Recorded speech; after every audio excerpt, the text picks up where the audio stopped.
আল্লাহ রাব্বুল আলামিন বলেন, এই নিদ্রাকে, এই ঘুমকে আমি তোমাদের জন্য শান্তির বাহন বানিয়ে দিয়েছি।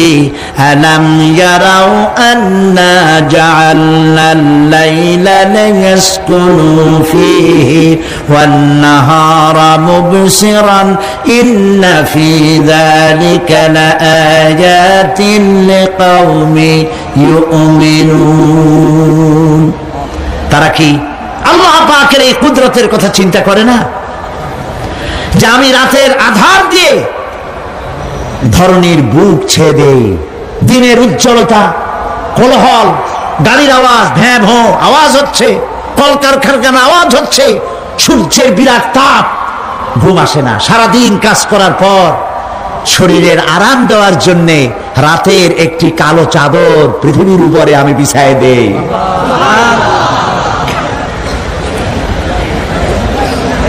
আর মানুষ আরাম গ্রহণ করে, শুধু মানুষ না, সব প্রাণী আরাম গ্রহণ করে।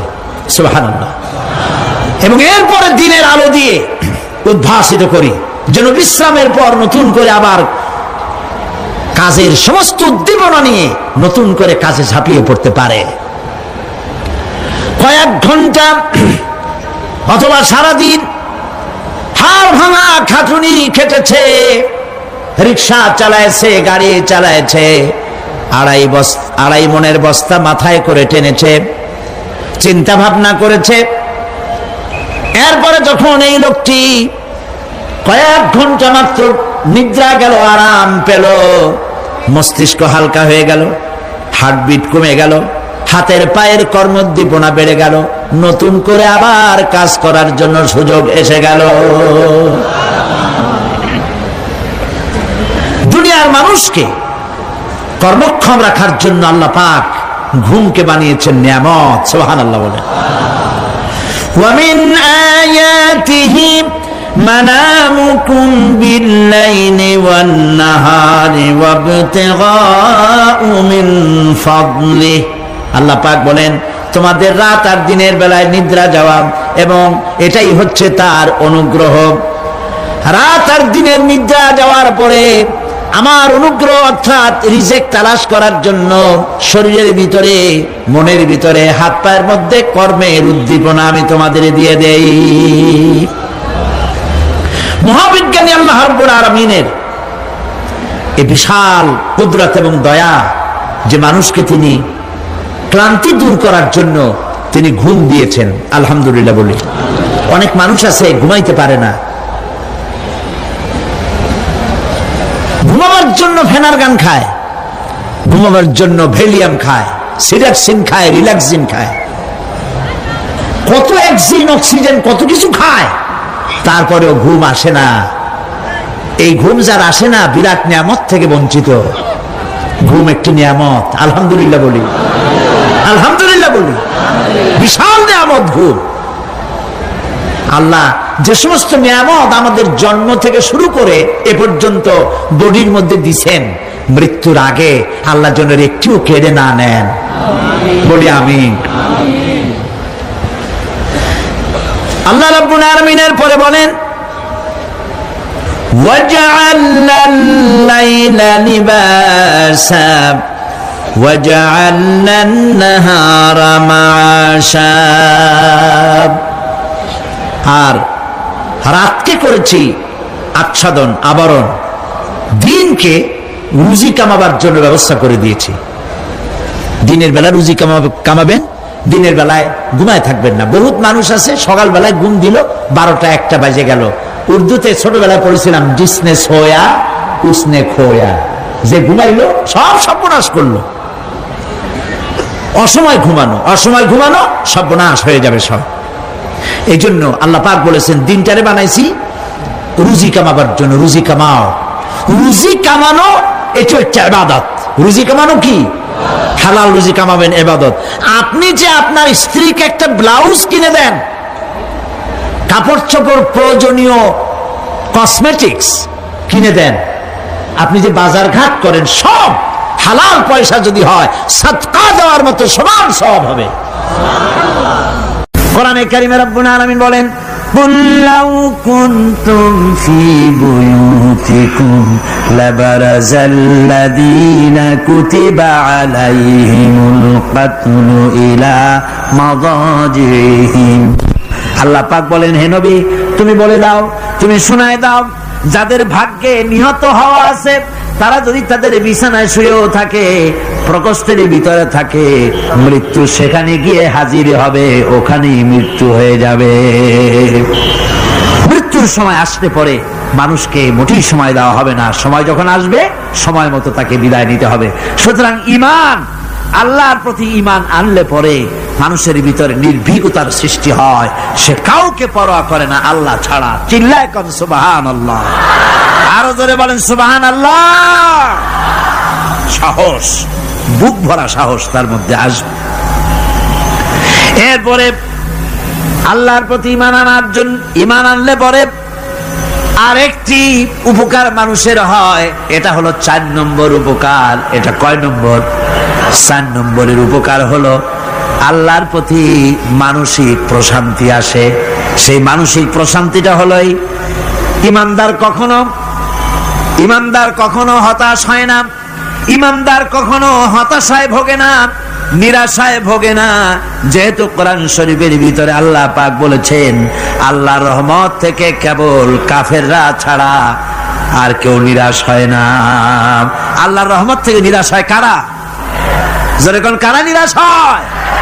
আর কেউ আল্লাহর রহমত থেকে নিরাশ হয় না। সুতরাং আল্লাহর প্রতি এই আশা, ভরসা, আল্লাহর প্রতি এ ধরনের একটি প্রশান্তি মনের মধ্যে থাকে, সে হতাশ হয় না। কারণ আল্লাহর প্রতি ঈমান আশায় তার বুক বেঁধে দেয়। আল্লাহ পাক কোরআনে কারীমের মধ্যে বলেছেন, আল্লাযী খালাকানি ফাহুয়া ইয়াহদিন। আল্লাহ ইব্রাহিম আলাইহিস সালামের মুখ দিয়ে কথা বলেছেন, আল্লাহ হচ্ছেন তিনি যিনি আমাকে সৃষ্টি করেছেন আর আমার হেদায়েতের রাস্তাও তিনি দেখিয়ে দিয়েছেন। فالذي هو يطعمني ويسقين। আর আমি যখন ক্ষুধার্ত হই তিনি আমারে খাওয়ান, আর আমি যখন তৃষ্ণার্ত হই তিনি আমারে পান করান। কে খাওয়ান? কে খাওয়ান আর পান করান কে? আল্লাহ পাক বলেন, ওয়াইদা মারিতু ফাহুয়া ইয়াশফিন। ইব্রাহিম আলাইহিস সালামকে দিয়ে আল্লাহ কথাও বলালেন, আমি যখন অসুস্থ হই আমারে রোগ মুক্ত কে করে দেয়? বলেন না, কে করে দেয়? আল্লাহ রাব্বুল আলামিন রোগ মুক্ত করে দেন।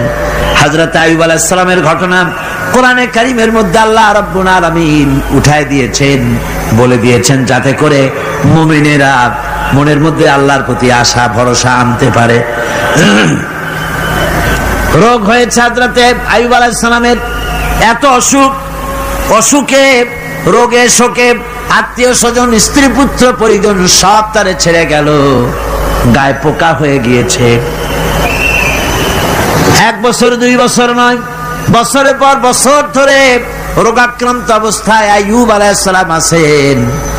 এবার সমস্ত শরীর ছেড়ে জিহ্বার মধ্যে পোকা হওয়া শুরু হয়ে গেছে। হযরত আইয়ুব আলাইহিস সালাম জিহ্বায় যখন পোকা শুরু হয়ে গেল, আল্লাহর দরবারে তখন তিনি ফরিয়াদ করে বলেছিলেন, রব্বুল আলামিন, সারা শরীরে পোকা ধরলো, শরীর জরা জরা হয়ে গেল, রোগে শোকে শেষ হয়ে গেলাম, কোনো শিকায়ত করি নাই, এবার তো কথা না বলে পারি না, মাবুদ তুমি দয়া করে আমার জিহ্বায় পোকা দিও না।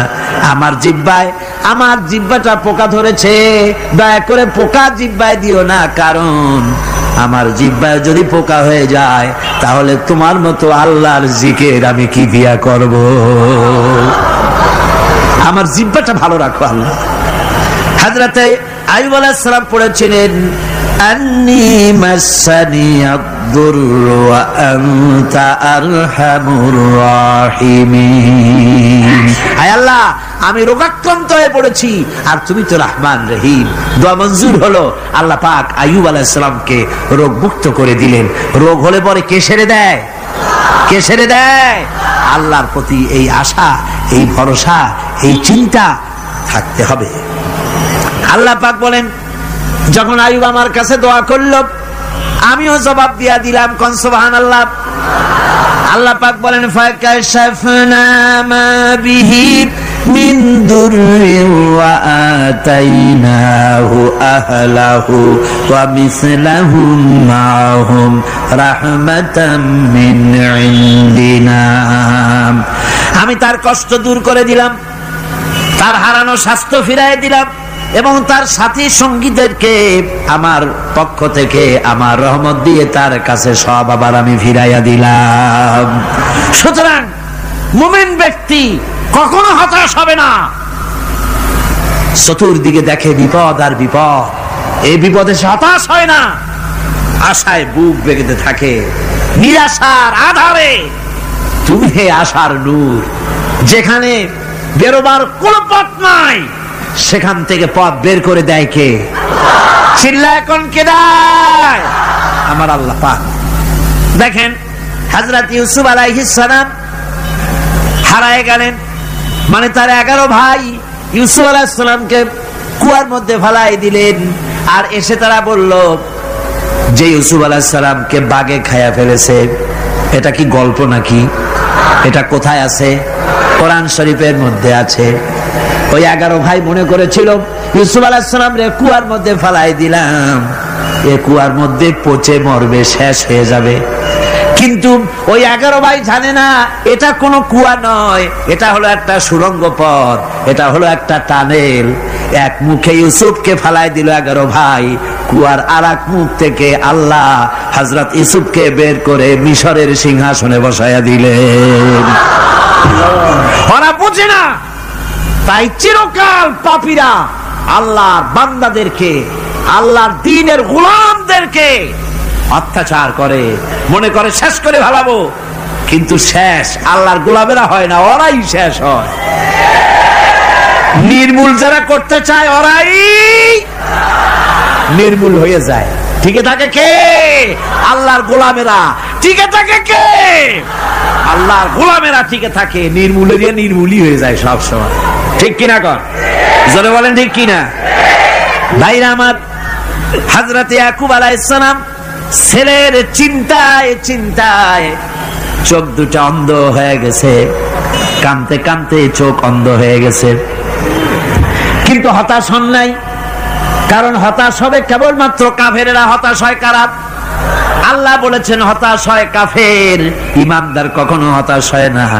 হযরত ইয়াকুব আলাইহিস সালাম ছেলে হারাইয়া কি বলতেছেন শোনেন। আল্লাহ তার কথা কোরআনে কারীমের ভিতরে আল্লাহ কি সুন্দর করে উঠায়া দিয়েছেন। হযরত ইয়াকুব পড়তেছেন ফাসাবরুন জামিলুন আসাল্লাহু আইয়াতিয়ানি বিহিম জামিআন ইন্নাহু হুয়াল আলিমুল হাকীম। ফাসাবরুন জামিল, ধৈর্য ধারণ করাই এখন আমার জন্য উত্তম। আমি এখন ধৈর্য ধারণ করব, হয়তো শীঘ্রই আল্লাহ আমার যাদের হারাইছি তাদের সকলকে আল্লাহ আমার কাছে ফিরিয়ে দিবেন। তিনি সুবিজ্ঞ, তিনি প্রচন্ড ক্ষমতার মালিক। আশায় বুক বেঁধে থাকলেন তিনি। আর ইউসুফ আলাইহিস সালাম আজকে প্রেসিডেন্ট, তিনি মিশরের কি তিনি 11 ভাই গেছে সেইখানে খাবার আনার জন্য। হযরত ইউসুফ আলাইহিস সালামের চিনতে কোনো কষ্ট হয় নাই, ওরা তো চেনে নাই, কিন্তু ইউসুফ আলাইহিস সালাম চিনে ফেলেছেন। হযরত ইউসুফ কোনো প্রতিশোধ নিলেন না। হযরত ইউসুফ পরিচয় দিলেন আর বললেন ভয় পাইও না, খাদ্য তোমাদেরকে দিয়া দিব।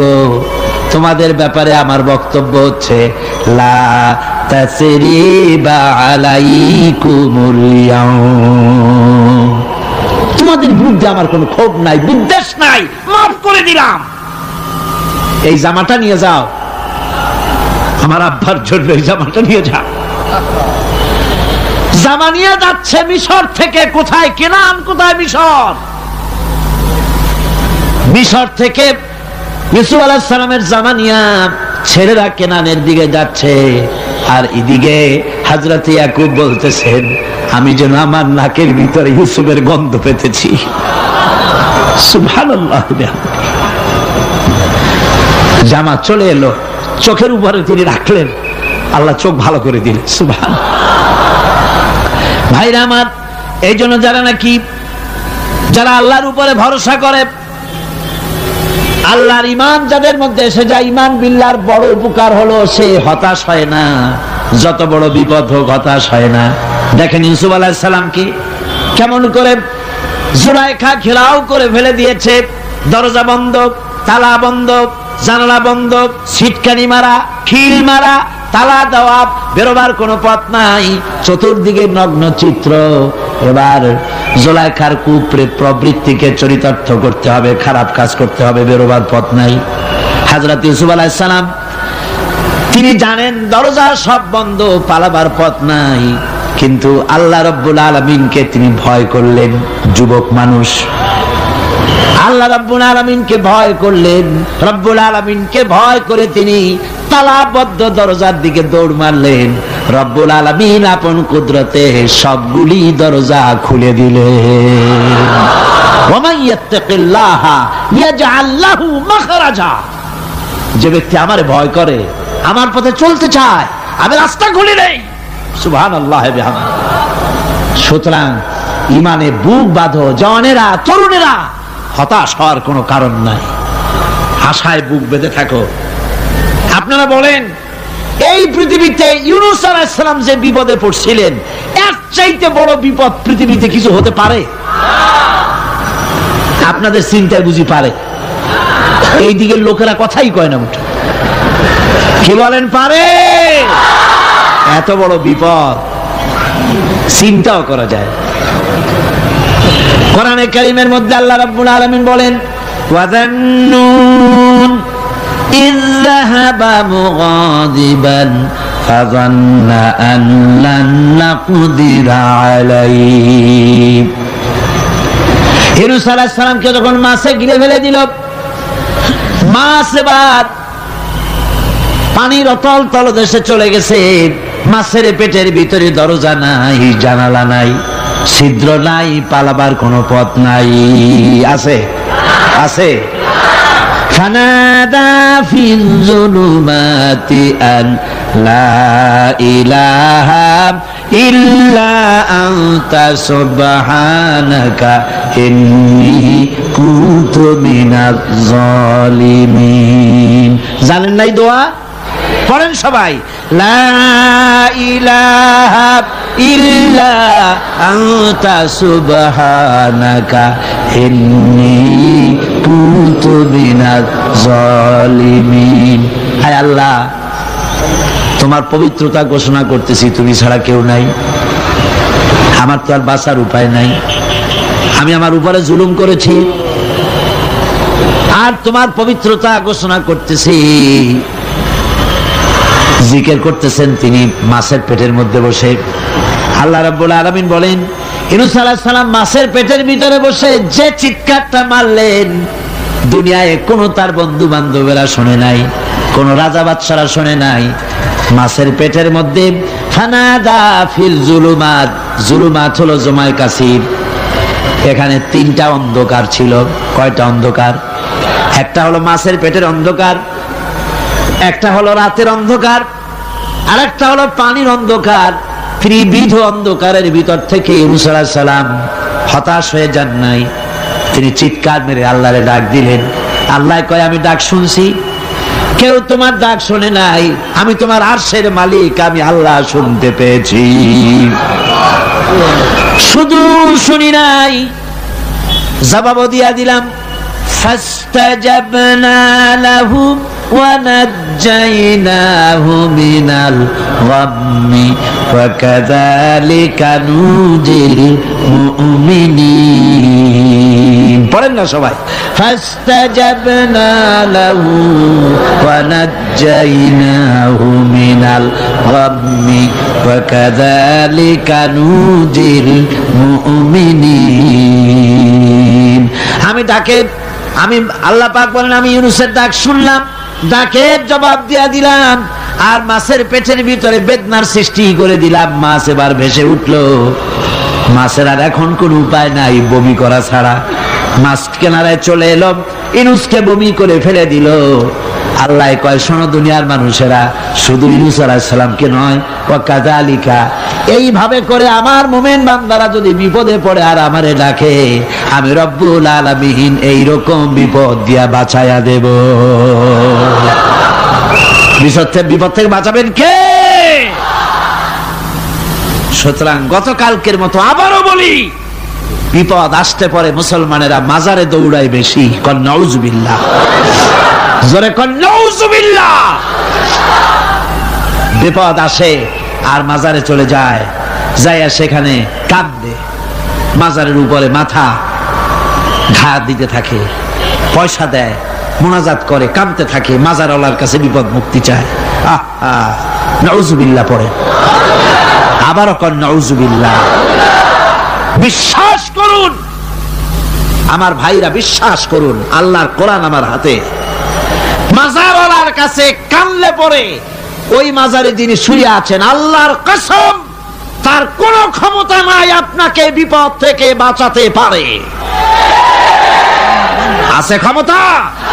জোরে বলেন আছে? বিপদ থেকে বাঁচাবে কে? কে বাঁচাবে? আল্লাহ। আপনারা টাকা দেন আর ওই টাকাগুলি ওইখানে মাজারে বৈশা জনমের খাওয়া খায় মাজারের পাহারাদার এক শ্রেণীর পান্ডারা। টাকাগুলা মাথায় দেখবেন মাজার কেন্দ্র করে লাল লাল চাদর গায়, তারপরে চট, মাথায় জট, দাড়িতে জট, দাড়িতে জট আর মোষ। হায়রে মোষ! 6টা টর্চ লাইট দিয়েও যদি আপনি খোঁজেন মুখ তালাশ করে পাবেন না, এত মোষ সমানে গাঁজা খায় আপনার পয়সা দিয়ে, ধর্মের নামের ব্যবসা করে। যাই দেখেন মাজারগুলো, প্রত্যেকটা মাজারে 5টা 10টা লোক বসা আছে। ঘাট ধরে বের করে দাও আর বলো মাজারে বসে আছো কেন? মসজিদে যাও। কোথায় যাবে? কোথায় যাবে? মসজিদে। আল্লাহর থামো, আল্লাহর ওলিদের মাজার ঘেরাও করে রেখে দাও, যত্ন করে রেখে দাও। গরু, ছাগল, ভেড়া, হাবিজাবি কিছু যেন যেতে না পারে, যত্ন করে রাখো, সম্মান দিয়ে রাখো। কিন্তু তোমার ওখানে পাহারা দিতে বলছে কে? তুমি ওখানে বসে থাকো কেন? গুড় যেখানে পিঁপড়া সেখানে। পয়সা দেওয়া বন্ধ করে একটারও পাবেন না ওখানে, ঠিক কিনা? সব ধান্দাবাজ পয়সার লোভে ওখানে বসে থাকে, গাঁজা খায়, মদ খায়, নামাজ পড়ে না। আর আপনার টাকা দিয়া খোঁজ নিয়ে দেখেন মাজারের মুতল্লি যত আছে সব বাসের মালিক, ট্রাকের মালিক, কোটি কোটি টাকার ব্যবসা করে। সুতরাং এগুলি ছাড়েন, এ ধান্দাবাজি বন্ধ করুন। মাজারের সাথে কোনো সম্পর্ক নাই, মুসলমানের সম্পর্ক কেবল মসজিদের সাথে। কিসের সাথে? মসজিদের সাথে সম্পর্ক গড়ে। আমার বন্ধুগণ, বিপদ আসতে পরে কবরের কাছে যাওয়া নয়, বিপদ আসতে পরে মসজিদে যান, 2 রাকাত কাজায়ে হাজাতের নামাজ পড়েন। রাসূলুল্লাহ পড়েছেন, কাজায়ে হাজাতের নামাজ পড়েন, সেজদায় পড়ে গিয়ে আল্লাহর কাছে কান্দেন, আপনার বিপদ আল্লাহ রব্বুল আলামিন দূর করে দিবেন। আরে এমন আল্লাহরে থুইয়া কি যে বলবো, মানুষের যে কি হইছে। আমি সিলেটে দেখেছি শাহজালাল রহমতুল্লাহ আলাইহি, আল্লাহর ওলি, শাহ আমানত আল্লাহর ওলি, শাহ মাখদুম আল্লাহর ওলি। এই ওলিরা কোনদিন বলে যায় নাই যে আমার মাজারে পাহারা দিয়ে তোমরা টাকা আদায় করো। বলছে কেউ? শাহজালাল রহমতুল্লাহ আলাইহির মিশন কি ছিল আর এই পাগলেরা করে কি? হযরত শাহজালালের তরবারি আজও আছে, আমি তরবারি দেখেছি, দোধারি তরবারি হাতে নিয়ে এসেছেন। এক হাতে ছিল তরবারি আর এক হাতে ছিল আল্লাহর কোরআন। যখন সিলেটে ঢুকলেন, গৌর গোবিন্দ তার সব কিছু, তিনি আজান দেওয়ালেন। আজান শোনা মাত্র মূর্তিগুলো কাঁপতে লাগলো। গৌর গোবিন্দের কলিজা গলার কাছে চলে আসছে, জিজ্ঞেস করছে ব্যাপারটা কি, এরকম হচ্ছে কেন? জ্যোতিষীরা বলল যবন এসেছে, মেলেচ্ছ এসেছে, আর উপায় নাই। শাহজালাল রহমতুল্লাহ আলাইহে তিনি বসলেন গেটের কাছে, এবার সব পালাচ্ছে। গৌর গোবিন্দ বলল সাপুরিয়াদের ডেকে যে আমারে একটা বাক্সের মধ্যে ভরিয়া সাপ বলে চালাই দিও, আমি সামনে পড়তে চাই না। ভয়তে কলজা গলার কাছে চলে আসছে শুধু আজান শুনে। এরপরে লোক সব চলে যাচ্ছে, উনি দেখতেছেন যাও যাও যাচ্ছে সব। তারপরে ঝুড়িতে করে যাচ্ছে সাপুরিয়ারা, তোমাদের এর মধ্যে কি? সাপ, যাও যাও যাও। এরপরে বড় একটা বাক্স, ওইটার মধ্যে কি? কয় যে হুজুর আমরা সাপ খেলা দেখি, এর মধ্যে সাপ। নামাও, আমি সাপ খেলা দেখবো, নামাও ওটা। এরপরে বাক্স খুলছে, দেখে যে আসল সাপ বাইর হয়েছে। গৌর গোবিন্দ বলল যে আমার রাজত্ব ছেড়ে দিলাম, আমারে জানে বাঁচা। শাহজালাল রহমতুল্লাহ আলাইহি বললেন আমি তো মারতে আসি নাই, আমি তো হত্যাকাণ্ড করতে আসি নাই, আল্লাহর দ্বীনকে নিয়ে এসেছি। তিনি ক্ষমা করে দিলেন। সেই শাহজালাল রহমতুল্লাহ আলাইহির মাজারে লোকেরা বিভিন্ন জায়গা দিয়ে যায়, বাস ভরে ভরে যায়, যাইয়া চাদরের উপরে যাইয়া মাথা ঘা দিতে থাকে আর কাঁদতে থাকে। কতগুলো গজাল মাছ আছে, বিরাট বিরাট গজাল, গায়ে সাদলা পড়ে গেছে, দেখলে মনে হয় যেন রিটায়ার্ড অফিসার, এরকম মোটা। ওগুলারে মুড়ি খাওয়ায়, কলিজা খাওয়ায়।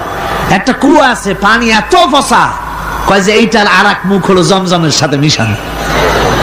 নাউজুবিল্লাহ। হায় রে মানুষ, মুসলমানের আকীদা হয় এত খারাপ, আকীদা বদতর হয়ে গিয়েছে। এগুলি ধর্মের নামের ব্যবসা, এগুলি জোরে বলেন কি? এই ব্যবসা বন্ধ করতে হবে, এই ব্যবসা বন্ধ করতে হবে। এরা ধর্মের নামে লুটেরা, চাদর দিয়ে, আগরবাতি দিয়ে, মোমবাতি দিয়ে, সেজদা দিয়ে মুশরিক হয়ে যাচ্ছে, ইসলাম থেকে খারিজ হয়ে যাচ্ছে। আমার কাছে রিপোর্ট এসেছে প্রচন্ড ভিড়ে মানুষের কষ্ট হচ্ছে, তো কি করা যাবে? আমি বললাম ভিড়, আর আপনারা যদি ভিড় দেখতে চান তাহলে তো সব লোক দাঁড়ায় যাবে, আপনাদের তো দেখার দরকার নেই। একটু চেপে চেপে বসেন আর জোরে সোরে জিকির করেন লা ইলাহা ইল্লাল্লাহ, লা ইলাহা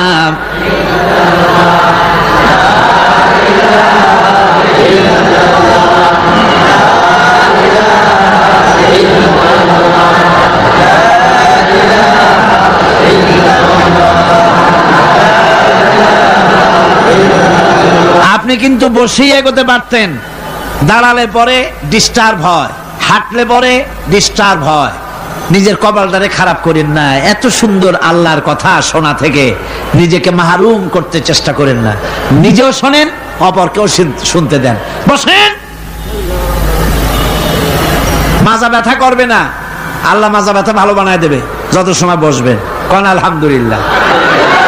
আপনারা বসছেন যে জায়গাটায়, এটা বেহেশতের টুকরা। এটা কি? এটা প্যারেড ময়দান নয়। মাজালিসুল ইলম হিয়া রাউযাতুম মিন রিয়াদিল জান্নাহ। হযরত আলী বলেছেন যেখানে ইলম চর্চা হয়, কোরআন আলোচনা হয়, হাদিস আলোচনা হয়, সেটা কোনো সাধারণ জায়গা না, সেটা জান্নাতের টুকরা হয়ে যায়। যেরকম সুবহানাল্লাহ। কাজী বেহেশত থেকে শয়তানের জন্য বাইর করিয়া না দেয়, সতর্ক থাকেন। শয়তান কি চায় যে আপনি সারাক্ষণ শোনেন? কি কোন চায়? চায় না। শয়তানের খপ্পরে পড়েন না, বসেন আর শোনেন। ইমানদার যখন বিপদে জর্জরিত হতে থাকে তখন সে ভেঙে পড়ে না, তখন অন্ধকারের, বিপদের অন্ধকার বিদীর্ণ করে আলোর এক প্রভা তার চোখের সামনে উদ্ভাসিত হয়ে ওঠে। সেটা কি? সেটা হলো আল্লাহ রাব্বুল আলামিনের বাণী, ফাইন্না মাআল উসরি ইউসরান, ইন্না মাআল উসরি ইউসরা। আল্লাহ পাক বলেন জেনে রাখো, দুঃখ এবং কষ্টের সাথে রয়েছে সুযোগ আর সুবিধা, আর অসচ্ছলতার সাথে রয়েছে উদার সচ্ছলতা। জোরে কোন সুবহানাল্লাহ। কাজে ভয় পাওয়ার কারণ নাই, হতাশ হওয়ার কারণ নাই। মন আশায় বুক বেঁধে রাখো। গুনাহ করেছ, হতাশ হয়েও না। যুবকদের গুনাহ করা স্বাভাবিক। ইউনিভার্সিটির ছাত্র, কলেজের ছাত্র, প্রফেসর, শিক্ষক, অফিসার ঘুষ খেয়েছেন, জিনা করা হয়েছে, মদ খাওয়া হয়েছে, মিথ্যা কথা বলা হয়েছে, যাই কিছু করেন না কেন ভয় পাওয়ার কারণ নাই, নিরাশ হওয়ার কোনো দরকার নাই। আল্লাহ পাক ডেকে বলেছেন, কুল ইয়া ইবাদিয়াল্লাযীনা সারাফু আলা আনফুসিহিম লা তাকনাতু মির রাহমাতিল্লাহ। আরে আমার আল্লাহর মতো এত ভালো আর কেউ আছে? এত দরদ আর কারো আছে? আমার আল্লাহ বলেন, ও নবী আপনি শুনায় দেন, হে আল্লাহর বান্দারা, তোমরা যারা নিজেদের উপরে বাড়াবাড়ি করেছো, নিজেদের উপরে জুলুম করেছো, অত্যাচার করেছো, আমি আল্লাহর রহমত থেকে নিরাশ হয়ে যেও না। মানুষ যদি অপরাধ করে, বাপের সাথে অপরাধ করেছে, মায়ের সাথে অপরাধ করেছে, মা বাবা সন্তানের চাইতে এত বড় কল্যাণকামী তো আর কেউ নাই, কিন্তু মা বাবা কোনোদিন বলে না আয় আমার ছেলে তোরে মাফ করে দেই, এরকম বলে নাকি? মন চায় ছেলে যদি মাফ চাইতো খুশি হয়ে মাফ করে দিতাম, কিন্তু কেন যে আসে না, ডাকে না যে আয় মাফ করে দেই। মা বাপ আপনাকে এত ভালোবাসে, সেই মা বাপও আপনাকে বলে না যে আয় মাফ করে দেই। আমার আল্লাহ হচ্ছেন এমন আল্লাহ, আল্লাহ রাব্বুল আলামিন ডাকেন, এ বান্দা খুন করেছিস ফিরে আয়, জিনা করেছিস ফিরে আয়, হত্যা করেছিস ফিরে আয়, চুরি করেছিস ফিরে আয়, কুফরি করেছিস ফিরে আয়, সুদ খেয়েছিস, ঘুষ খেয়েছিস, মদ খেয়েছিস ফিরে আয়, এসে আমার দরবারে চোখের পানি ফেল, আমার দরবারে কাঁদাকাটি কর। ইন্নাল্লাহা ইয়াগফিরুয যুনুবা জামিআ ইন্নাহু হুয়াল গফুরুর রহিম। আমার দরবারে চোখের পানি ফেলে কান, আমি রব্বুল আলামিন জিন্দেগীর গুনাহ মাফ করে দেব। সুবহানাল্লাহ কোন, সুবহানাল্লাহ কোন। আমার কাছে কান, চোখের পানি ফেল। আল্লাহ রাব্বুল আলামিনের কাছে বান্দার দুইটা ফোঁটা বেশি প্রিয়। একটা হলো জিহাদের ময়দানে যে রক্ত ফোঁটা দেওয়া হয়, এটা আল্লাহর কাছে প্রিয়। আর আল্লাহর ভয়তে গুনার জন্য লজ্জা করে, অনুশোচনা করে বান্দা যখন চোখের পানি ছেড়ে দেয়, আল্লাহর কাছে এটা অত্যন্ত প্রিয়। নবীজি বলেছেন, বান্দা যখন গুনার ভয়তে, আল্লাহর ভয়তে, জাহান্নামের ভয়তে অনুশোচনা করে যখন চোখ দিয়া পানি ছেড়ে দেয়, ওই চোখের পানি নাকের অর্ধেক আসতে না আসতে আল্লাহ রাব্বুল আলামিন বান্দারে মাফ করে দেন। আল্লাহ বরদাস্ত করতে পারেন না যে বান্দা কান্দুক। আমার ভাইরা, আল্লাহর রহমত এই পৃথিবীতে, আল্লাহর রহমতকে 100 ভাগ করা হয়েছে। আল্লাহর রহমতের কত ভাগ? এই 100 ভাগের 1 ভাগ সারা পৃথিবীতে ছড়াই দেওয়া হয়েছে। আর 99 ভাগ কার কাছে? আল্লাহর কাছে।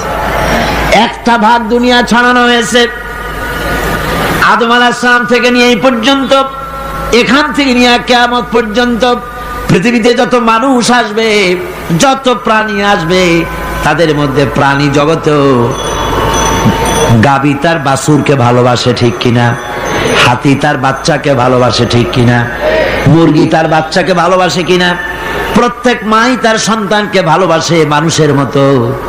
এই ভালোবাসা, স্নেহ, এই মমতা, এই করুণা, এই মহব্বত একটা ভাগ দুনিয়ায় দেওয়ার পর আপনি আর আমি যতটুকুন ভাগে পেয়েছি, সেই মহব্বতে, স্ত্রীর মহব্বতে অস্থির, মায়ের মহব্বতে অস্থির, সন্তানের মহব্বতে অস্থির। এখন চিন্তা করেন, একটা ভাগ সারা পৃথিবীতেই বিতরণ করার পর যেটুক পেয়েছি, তাতে যদি এত মহব্বত হয়, তাহলে এর 99 ভাগ মহব্বত যে আল্লাহর কাছে জমা আছে, এই বান্দার জন্য তার কত মহব্বত, এই বান্দার জন্য কত করুণা, কত মহব্বত, কত দয়া। এজন্য আল্লাহ রাব্বুল আলামিন বলেছেন, নাব্বি ইবাদি আন্নি আনাল গফুরুর রহিম। ও আমার নবী, সুসংবাদ দিয়ে দাও, বান্দাদেরকে শোনায় দাও যে আমি আল্লাহ তাআলা ক্ষমাশীল আর দয়াবান। হুজুর কাঁদতেছিলেন।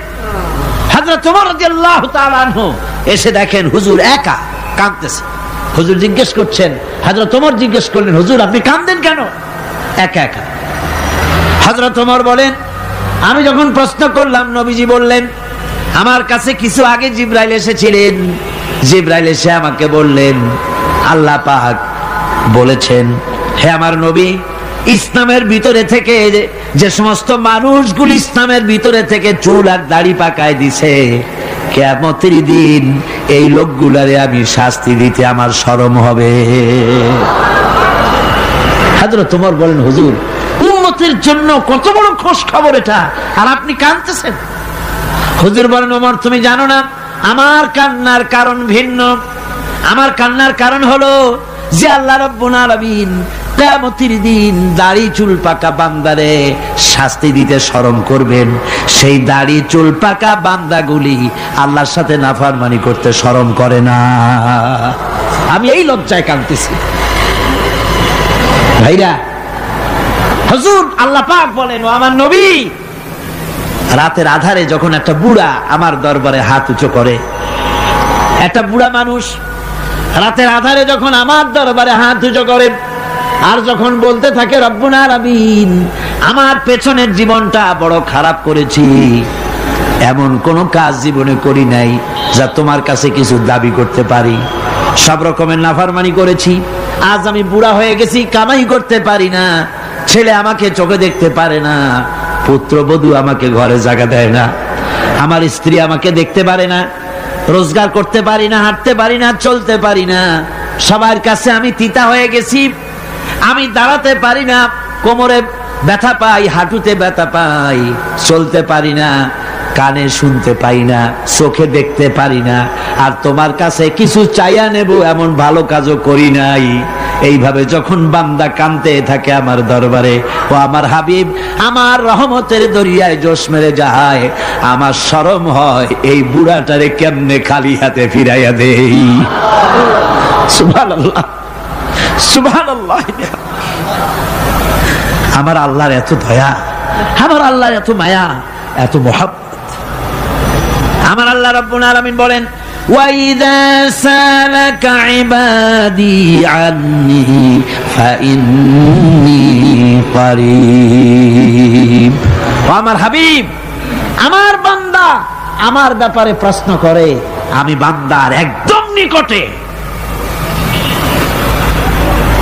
কোরআন শরীফের ভিতরে যত জায়গায় রাসূলকে বলা হয়েছে সুয়ালের কথা, আপনাকে প্রশ্ন করা হয়, আল্লাহ তার জবাব কুল এই কথা বলে জবাব দিয়েছেন। যত জায়গায় সুয়াল এসেছে, যেমন কোরআনে কারীমের মধ্যে আল্লাহ পাক বলেন, ওয়ায়াসআলুনাকা আনিল মাহিদ, মেয়েদের হায়েজ সম্পর্কে জিজ্ঞাসা করা হয়, কুল হিয়া আযা, হে নবী আপনি বলুন।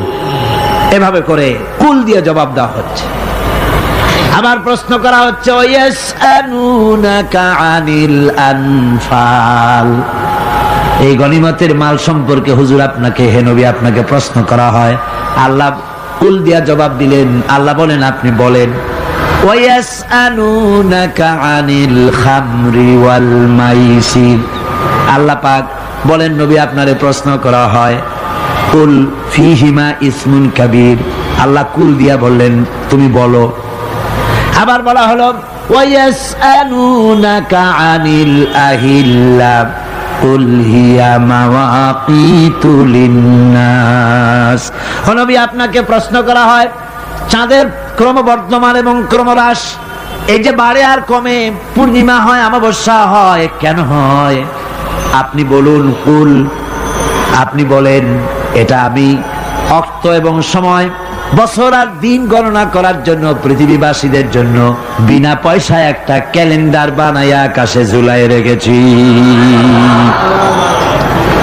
এভাবে যত জায়গায় এসেছে আপনাকে প্রশ্ন করা হয় তত জায়গায় আল্লাহ জবাব দিয়েছেন কুল, আপনি বলেন। গোটা কোরআন শরীফের ভিতরে এই একটি মাত্র জায়গা যেখানে বলা হয়েছে আপনাকে প্রশ্ন করা হয়। আল্লাহ এখানে বলতে পারতেন কুল, আপনি বলেন, আল্লাহ তোমাদের নিকটবর্তী, এভাবে জবাব হয় নাই। এটা কায়দাটা হলো এই, আল্লাহ বলতেছেন ওয়াইজা সালাকা ইবাদি, ও আমার নবী, প্রশ্ন তো আমার বান্দারা আমার ব্যাপারে করেছে, এবার আপনার জবাবের কোনো দরকার নাই।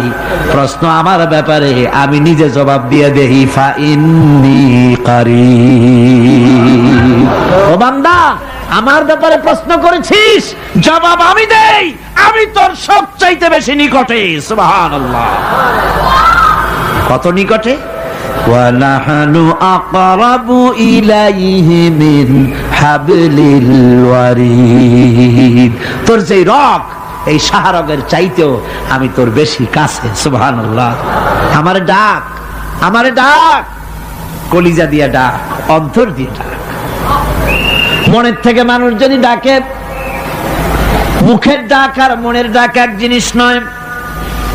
दिल से जो बात निकलती है असर रखती है पर नहीं मगर ताकते परवाज रखती है। दिल থেকে যে কথা বেরোয় তা প্রভাব বিস্তার করে, ডানা নাই কিন্তু ওড়ার ক্ষমতা রাখে। মনের কথাই ভিন্ন, মন থেকে, দিল থেকে, কলিজা থেকে, অন্তরের গভীর কন্দর থেকে মোহাব্বতের সাথে কেউ যদি একবার বলে আল্লাহ, বলেন আল্লাহ, আল্লাহ, আল্লাহ, আল্লাহ রাব্বুল আলামিন বলেন, অন্তরের অন্তঃস্থল থেকে একটি বার যদি বান্দা বলেন আল্লাহ, আল্লাহ বলেন 70 বার সাড়া দিয়া জিজ্ঞেস করি, বান্দা কি চাও, আমি তোমার কাছে আছি। সুবহানাল্লাহ, আমি তোর একদম কাছে, কি চাস বল, বল আমার কাছে। এমন দয়াবান, এমন মেহেরবান, এমন আল্লাহ আমাদের। সে আল্লাহ রাব্বুল আলামিন তিনি বলছেন وقال ربكم ادعوني استجب لكم, তোমাদের রব বলেছেন আমারে ডাকো, আমি আল্লাহ ডাকের সাড়া দিয়া দেব। সুবহানাল্লাহ, কারে ডাকতে হবে, কারে ডাকতে হবে? এই বিশাল জনসমুদ্র একযোগে চিল্লা এখন কারে ডাকতে হবে? কোন পীর সাহেবকে নয়, আল্লাহর কসম কোন খাজা বাবাকে নয়, ডাকতে হবে কারে? চিল্লা এখন কারে? ওয়াকালা রাব্বুকুম উদউনি, তোমার রব তোমাকে বলতেছে আমারে ডাকো, আস্তাজিব লাকুম, আমারে ডাকবে আমি সাড়া দিয়ে দেব। সুবহানাল্লাহ, আল্লাহকে ডাকেন। কি চাই আপনার বলেন, কি চাই? আল্লাহর কাছে চান, আল্লাহ দিয়ে দিবে। দেওয়ার জায়গা আল্লাহর কাছে চাইবেন, আল্লাহ দিবেন। দেওয়ার জায়গা, চাওয়ার জায়গা হলো সেজদায় পড়ে যাবেন। আমার ভাইয়েরা, জায়গাটা চিনায় দিলাম। মাজারে যাওয়া লাগবে না, কবরে যাওয়া লাগবে না। 2 রাকাত নামাজ পড়ে সেজদায় পড়ে গিয়া যত বিপদ আছে, মুসিবত আছে, সেজদার মধ্যে চোখের পানি ছেড়ে দেন আর কেন্দে কেন্দে জীবনের কথা বলেন। আল্লাহ রাব্বুল আলামিন আপনার আওয়াজ শুনবেন আর দোয়া কবুল করে নিবেন। কামতে হবে আল্লাহর কাছে। কার কাছে? আল্লাহর কাছে। সুম্মা ইস্তাগফিরুল্লাহ, আর এরপরে সে যদি আমি আল্লাহর কাছে ক্ষমা চাই, ইয়াজিদিল্লাহ গফুরার রহিমা, সে আমি আল্লাহকে গফুর এবং রহিম হিসাবে পাবে। সুবহানাল্লাহ, আল্লাহকে গফুর এবং রহিম হিসাবে পাওয়া যাবে। সব আল্লাহকে বলতে হবে, গুনাহ মাফ চাইতে হবে। এই জন্য হুজুর সাল্লাল্লাহু আলাইহি ওয়াসাল্লাম দৈনিক 100 বার তওবা পড়তেন। কোন হাদিসে আছে 70 বার, কোন হাদিসে আছে 100 বার তওবা পড়তেন। নামাজের পরে তো প্রত্যেক নামাজই পড়তেন হুজুর, সালাম ফিরাতেন আর সাথে সাথে বলতেন আল্লাহু আকবার, আস্তাগফিরুল্লাহ, আস্তাগফিরুল্লাহ, আস্তাগফিরুল্লাহ। মনে থাকবে আপনাদের? মনে থাকবে? সালাম ফিরাইয়া কি বলবেন? না, সালাম ফিরাবার সাথে সাথে বলবেন আল্লাহু আকবার, তারপরে পড়বেন আস্তাগফিরুল্লাহ, আস্তাগফিরুল্লাহ, আস্তাগফিরুল্লাহ। তওবা পড়বেন, আল্লাহর কাছে সবসময় গুনাহ মাফ চাইতে থাকবেন, বিনীত থাকবেন, আল্লাহকে পাওয়া যাবে, তাকে রহিম হিসেবে পাওয়া যাবে। সুতরাং ঈমান বিল্লাহ, আল্লাহর প্রতি ঈমান আনলে পরে চতুর্থ নম্বরের যে উপকারটা হবে সেটা হলো হতাশায় ভুগবে না, নিরাশায় ভুগবে না, আশায় বুক বেঁধে উঠবে, ঈমান মজবুত হবে, আল্লাহর কাছে মানুষ বিনয়ী হয়ে যাবে। এবার পঞ্চম নম্বরের উপকার আমি বলছিলাম, ঈমান বিল্লাহ, আল্লাহর প্রতি ঈমান আনলে পরে অসংখ্য উপকার হয়, অসংখ্য বৈশিষ্ট্য আছে। এর 6টা উপকারের কথা আমি বলবো। কয়টা? অসংখ্য উপকারের ভিতরে প্রধান 6টি উপকারের কথা বলবো। এর বললাম কয়টা? 4টে বলেছি। এবার বলো পঞ্চম উপকারের কথা। আল্লাহর প্রতি আপনি পূর্ব পশ্চিমে কতবার মুখ ঘোরালেন, এটাই কিন্তু আপনার আসল সৎ কাজ নয়। আসল সৎ কাজ হলো আল্লাহর প্রতি ঈমান আনা। এই ঈমানের ব্যাপারে 3টা দিন আমরা পার করে দিলাম, এখনো কথা শেষ হয় নাই। আল্লাহর প্রতি ঈমান আনলে পরে যে উপকারটা হবে পঞ্চম নম্বরে, সেটা হলো কঠোর এবং কঠিন বিপদের ভিতরে বান্দার ভিতরে অবিচলতা এবং ধৈর্যের সৃষ্টি হয়ে যাবে। আলহামদুলিল্লাহ। কঠিন বিপদ মুসিবত আসলে পরে সে অবিচল থাকবে। সারা দুনিয়ার বিপদ আপদ, শত্রুতা, দুঃখ, কষ্ট, মুসিবত, জুলুম, নির্যাতন সবকিছু পাহাড়ের মতো উঁচু হয়ে তাকে ঘিরে ফেলবে, কিন্তু তাকে এক চুলও নাড়াতে পারবে না। আলহামদুলিল্লাহ। সারা পৃথিবী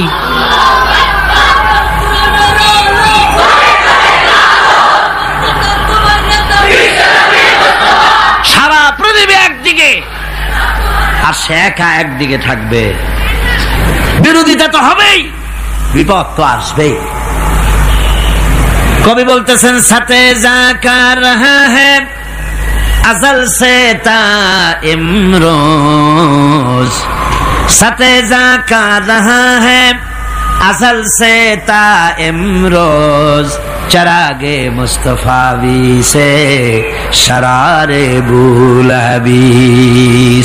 সে আবহমান কাল থেকে শুরু করে মুস্তাফা সাল্লাল্লাহু আলাইহি ওয়াসাল্লামের দীপ শিখার সাথে আবু জাহেল, আবু লাহাবের অগ্নিস্ফুলিঙ্গের টক্কর লেগেই আছে।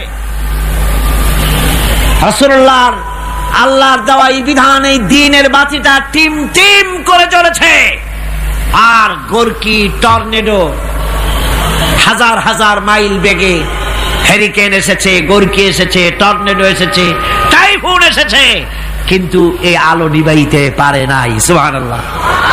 এই আলো নিবাতে পারে নাই। এই শত্রুতা চিরকালের, নিবাতে পারবে না। কারণ হচ্ছে আল্লাহ রাব্বুল আলামিন বলেছেন, ইউরিদুনা লিইউতফিউ নূরাল্লাহি বিআফওয়াহিহিম ওয়াল্লাহু মুতিম্মু নূরিহি ওয়ালাউ কারিহাল কাফিরুন। ওরা চায় মুখের ফু দিয়ে আমার আলোকে নিভিয়ে দেবে, কিন্তু আমি আমার আলোকে পূর্ণতা দান করব। তাতে কাফের বেঈমানদের কলজায় যত জ্বালা যন্ত্রণা হোক, আমার দ্বীন কেউ মিটাই দিতে পারবে না। সুবহানাল্লাহ। সুতরাং বিপদে অবিচলতা আসবে, সে অটল হবে, মজবুত হবে। কোরআনে কারীম বলতেছে, ওয়া কাযালিকা জাআলনা লিকুল্লি নাবিয়্যিন আদুওয়াম মিনাল মুজরিমিন। এই পৃথিবীতে এমনি করে আমি সকল নবীদের শত্রু বানিয়েছি, সব পাপিষ্ঠ অপরাধীদেরকে। নবীদের সাথে বিরোধিতা করেছে কারা? পাপিষ্ঠরা, অপরাধীরা। আজও খুঁজে দেখেন, আজও ইসলামী আন্দোলনের বিরোধিতা যারা করে সবগুলি কি পাপিষ্ঠ? সত্য কি রাখ? ইসলামী আন্দোলনের বিরোধিতা যারা করে হিসাব করে, চোখ দিয়ে তাকায় দেখেন, খুঁজে দেখেন তাদের নামগুলি। মদখোর, জিনাকার, বদমাশ, চোর, হাইজাকার, বেনামাজি, লুটেরা, মিথ্যাবাদী, সবচাইতে সমাজের নিকৃষ্ট লোকগুলি ইসলামের বিরুদ্ধে করে।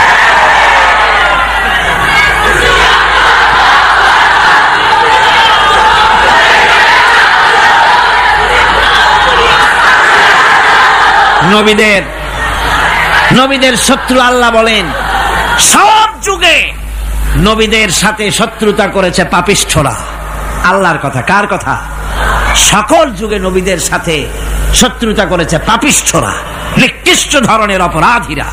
সুতরাং নবী রাসূলদের অবস্থা যখন এই, তখন দ্বীনের দাওয়াত যারাই দেবে তাদের কিসমত এরকম হবেই। এই বাধার মোকাবেলা তাদেরও করতে হবে। এই যে বাধাটা আসে, এই যে মারে, অপরাধ কি? এই যে তারা চোর বা ডাকাত যাদের মারা হয়। আল্লাহ রাব্বুল আলামিন বলেন অপরাধ হলো ওয়ামা নাকামু মিনহুম ইল্লা আইয়ুমিনু বিল্লাহিল আজিজিল হামিদ। অপরাধ হচ্ছে ঈমানদার লোকদের উপরে নির্যাতন চালিয়েছে, অন্য কোনো কারণে নয়। কারণ একটাই, তারা আল্লাহর জমিনে আল্লাহর দ্বীন প্রতিষ্ঠা করতে চেয়েছে, আর কোনো অপরাধ না। জমিন আল্লাহর, জমিন কার? এই বিশাল জনসমুদ্র গর্জে উঠুন একযোগে, বলুন জমিন কার? আইন চলবে কার? এখানেই সংঘর্ষ বেঁধেছে আবহমান কাল ধরে। মানুষ অত্যাচারিত হয়েছে, সাহাবায়ে কেরাম অত্যাচারিত হয়েছেন। বুখারী শরীফের হাদিসে এসেছে রাসূল করিম সাল্লাল্লাহু আলাইহি ওয়াসাল্লামের কাছে হযরতে খাব্বাব গিয়ে উপস্থিত হয়েছিলেন। হযরতে খাব্বাব বলেন, হাদিসটা এভাবে লেখা হয়েছে বুখারীতে, ওয়ান খাব্বাব বিন আল-আরিদ রাদিয়াল্লাহু তাআলা আনহু قال شكونا إلى رسول الله صلى الله عليه وسلم وهو متوسد بردة له في ظل الكعبة। রাসূলুল্লাহর কাছে গেলাম, কাবা শরীফের কাছে গিয়ে দেখি নবীজি একটা চাদর গায়ে দিয়ে তিনি আরাম ফরমাচ্ছিলেন কাবা শরীফের ছায়ায়। সেখানে গিয়ে বললাম, আলা তাস্তানসিরু লানা আলা তাদউ লানা ইয়া রাসূলুল্লাহ, হে আল্লাহর রাসূল, আপনি কি আমাদের জন্য আল্লাহর কাছে দোয়া চাইবেন না? আপনি কি আল্লাহর কাছে আমাদের জন্য সাহায্য চাইবেন না? আমাদের লোকগুলিকে, মুসলমানগুলিকে মারতে মারতে তো শেষ করে ফেলে দিল। তারা আমাদের সুমাইয়াকে মারলো, আমাদের খাব্বাবকে উটের সাথে পায়ের দড়ি লাগায় টানলো, আমাদের খোবায়েবকে তারা আগুনের উপরে চিৎ করে শোয়ায় রাখলো, না খায় রাখতেছে, মারতেছে, কষ্টে তো শেষ হয়ে গেলাম। হুজুর, আপনি কি আমাদের জন্য দোয়া করবেন না? হাদিস শরীফে এসেছে নবীজি উঠে বসলেন সোজা হয়ে। নবীজি বলেন, ও আমার সাহাবী, ও খাব্বাব, শোনো, তোমাদের আগে এই পৃথিবীতে যারা দ্বীনের দাওয়াত দিতে এসেছিলেন তাদেরকে সমকালীন রাষ্ট্রশক্তি, সমাজ শক্তি তাদেরকে ধরত। ফায়ুখাজুর রাজুলো, তাদেরকে তারা ধরত। ফায়ুহফারু লাহু ফিল আরদ, আর তার জন্য জমিনের ভিতরে কবর বানাইতো। ওই কবর ফায়ুজালু ফিহা, ওই কবরের ভিতরে তাকে কোমর পর্যন্ত গেড়ে দিত। সুম্মা ইউতা বিল মানশার, এরপরে করাত আনতো। ফায়ুদাউ আলা রাসিহি, এরপরে ওই করাত তার মাথার উপরে রাখতো। ফায়ুজালু নিসফাইন, এরপরে করাত দিয়া চিরে জীবিত মানুষটারে দ্বিখণ্ডিত করে ফেলে দিত। মা ইয়াসুদ্দুহু যালিকা আন দীনিহি, ও আমার খাব্বাব, এত কষ্ট দেওয়ার পরেও সেই যুগের কোন মুসলমানকে, দ্বীনের দায়ীদেরকে আল্লাহর দ্বীন থেকে এক চুলো তারা সরাই দিতে পারে নাই, এক চুলো সরাতে পারে নাই। ওয়াল্লাহি, ও খাব্বাব, আমি আমার আল্লাহর নামে কসম করে বলছি, লা ইউতাম্মান্নাল্লাহু হাযাল আমরা হাত্তা ইয়াসিরা আর-রাকিবু মিন সানা ইলা হাযরামাউত। আমি কসম করে বলি, আল্লাহ রাব্বুল আলামিনের এই সানা থেকে হাজারামাউত পর্যন্ত লোকেরা যাতায়াত করবে, সুন্দরী রমণীরা গমন করবে, সদাগরেরা যাতায়াত করবে, টাকা নিয়া পয়সা নিয়া যাতায়াত করবে। তাদের মনের মধ্যে লুটের ভয়, টাকার ভয়, চুরির ভয়, ডাকাতির ভয়, জেনার ভয়, হত্যার ভয়, ধর্ষণের ভয়, কোনো ভয় থাকবে না। লা ইয়াখাফু ইল্লাল্লাহ, আল্লাহ ছাড়া কোনো ভয় থাকবে না। এমন একটা সমাজ, এমন একটা সময় আসবে। ওয়ালাকিন্নাকুম তাস্তাজিলুন, অথচ খুব তাড়াহুড়ো তোমরা করতেছো। তাড়াহুড়ো করো না, সময় আসবে ইনশাআল্লাহ। আর সে সময় আসছিল মদিনায়, আসে নাই? আসে নাই? সুতরাং আজও চট্টগ্রামের এই বিশাল জনসমুদ্রকে বলতে চাই, নির্যাতন, স্বৈরাচার, জুলুম, অত্যাচার, হত্যাকাণ্ড যা কিছু ঘটতেছে, ধৈর্য ধরুন, আন্দোলনে শরীক হন, জান বাজি রাখুন। এ বাংলাদেশেও আগামী যে পার্লামেন্ট হবে, আগামী জাতীয় নির্বাচনে যে পার্লামেন্ট তৈরি হবে, ইনশাআল্লাহ সেই পার্লামেন্ট হবে কোরআনের পার্লামেন্ট, ইনশাআল্লাহ।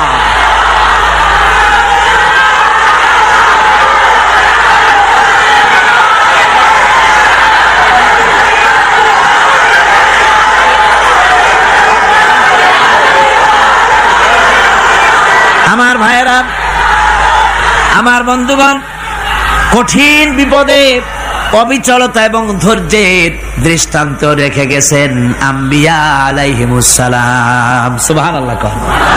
কঠিন বিপদে অবিচলতা, দৃঢ়তা, ধৈর্য কারে বলে, তার দৃষ্টান্ত কারা রেখেছেন? আম্বিয়া আলাইহিমুস সালাম।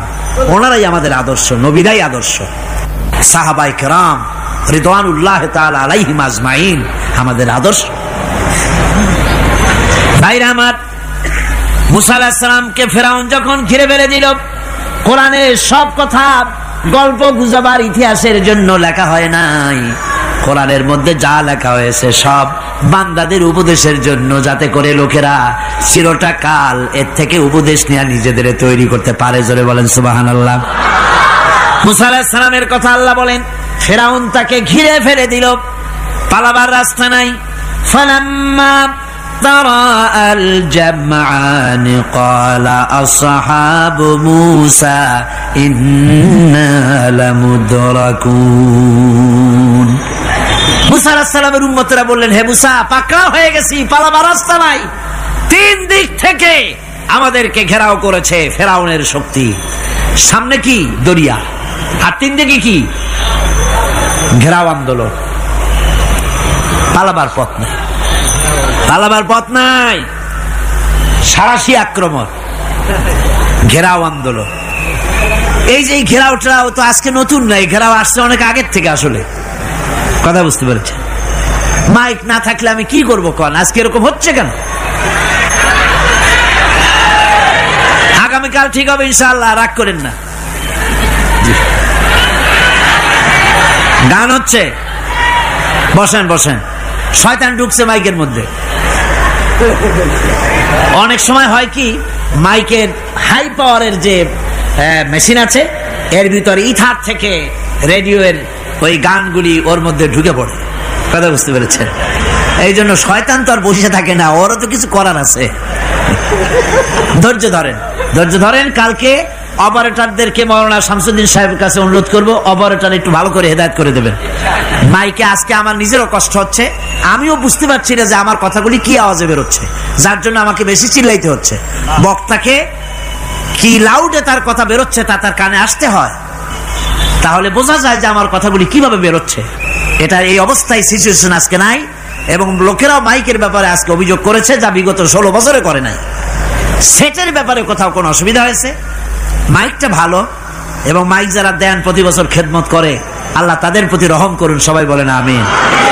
এদেরকে রাগ করে পথে পাই আবার মারধর করেন না। সিলেটের যে তাফসির মাহফিল হয়, বিগত 19 বছর তাফসির করেছি একটানা, এবার 20 বছর পুরো হবে ইনশাআল্লাহ। সিলেটে একটানা 20 বছর তাফসির করতেছি সেখানে। তো মাইক যে একটা লোক বিনা পয়সায় মাইক দেয়, মাইকের ভাড়া সে নেয় না। তাফসিরের মাহফিলের মাইকের ভাড়া নেয় না।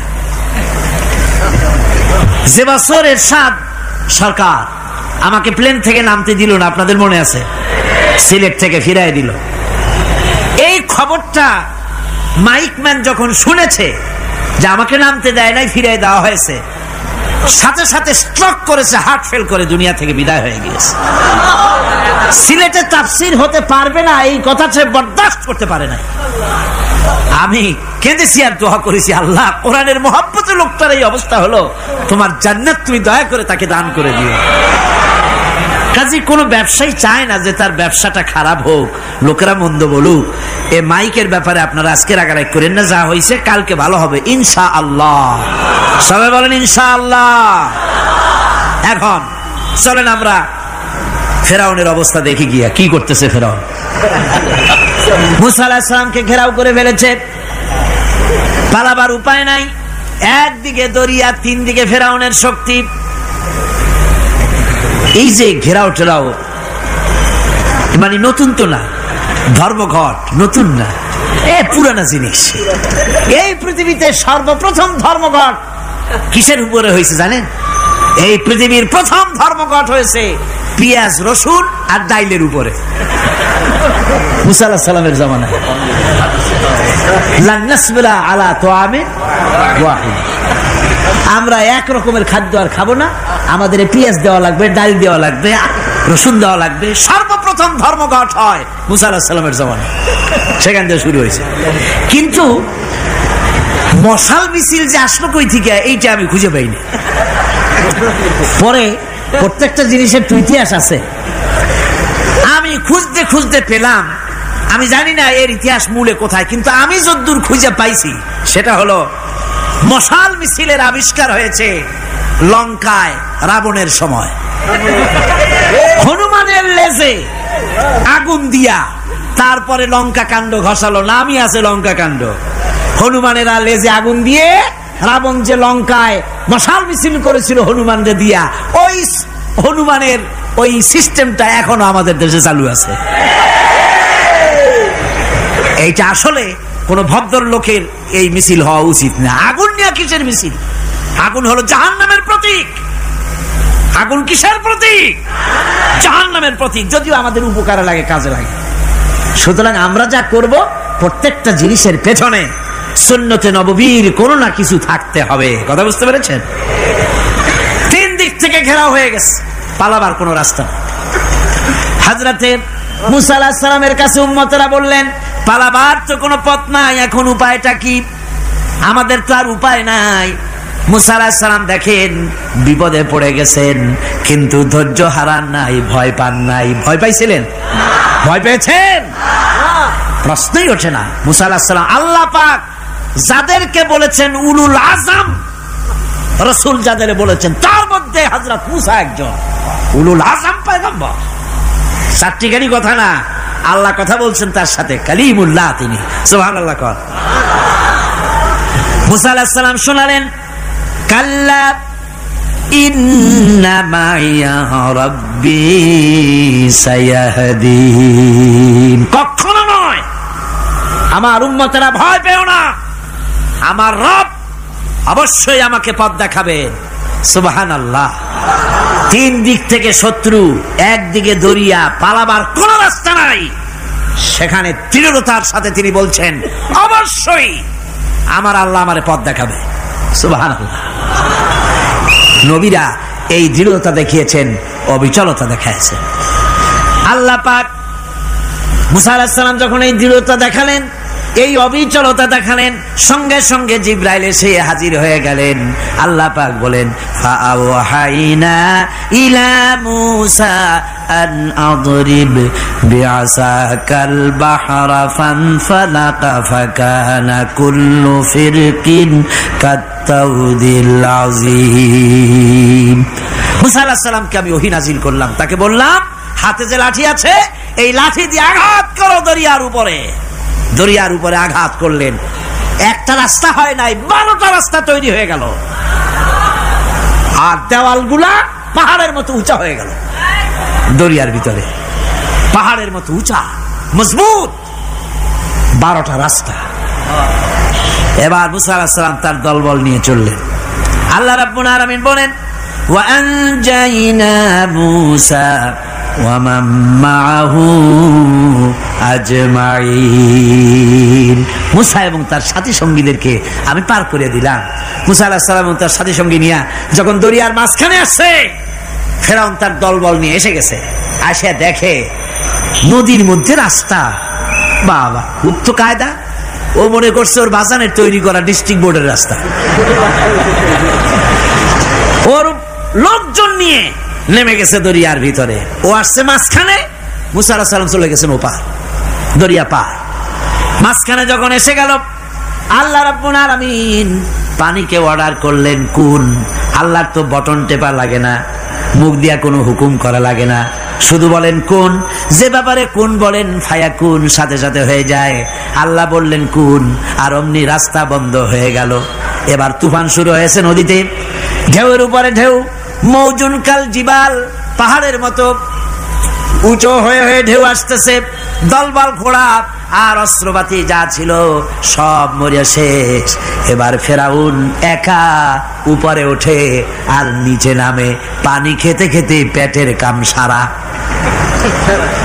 জনমের খাওয়া খাইছে পানি, এখন জান যায়, বাঁচবার আর উপায় নাই, বাঁচবার আর উপায় নাই।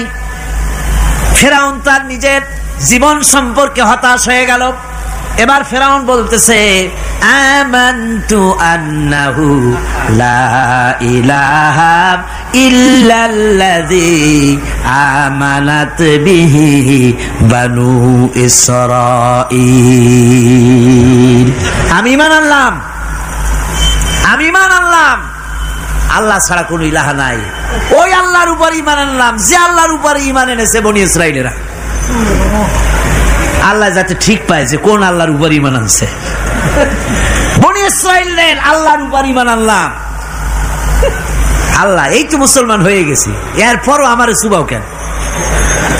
আল্লাহ রাব্বুল আলামিন জবাবে বলেন, আল আন, এখন ওয়াকাদ আসাইতা ক্বাবলু ওয়া কুনতা মিনাল মুফসিদিন।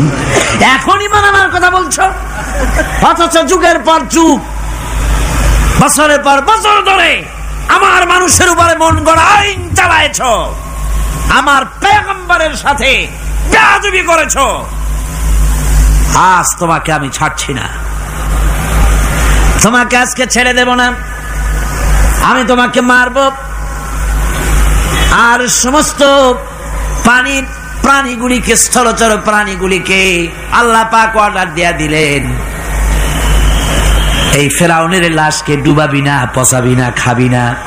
আলিয়াউমা নুনাজ্জিকা বিবাদানিক, আমি তোমার শরীরে বাঁচায় দেব। পোকে খাবে না, পানিতে পচবে না, মাছে খাবে না, কুমিরে খাবে না, দুনিয়ার কোনো পশুতে খাবে না। আমি তোরে শুটকি বানাইয়া রাখবো, যাতে করে দুনিয়ার সমস্ত ফেরাউন যত যুগে যুগে আসে তোরে দেখে যেন হেদায়েত নিতে পারে। ফেরাউনকে আল্লাহ শুটকি বানায় রাখছে।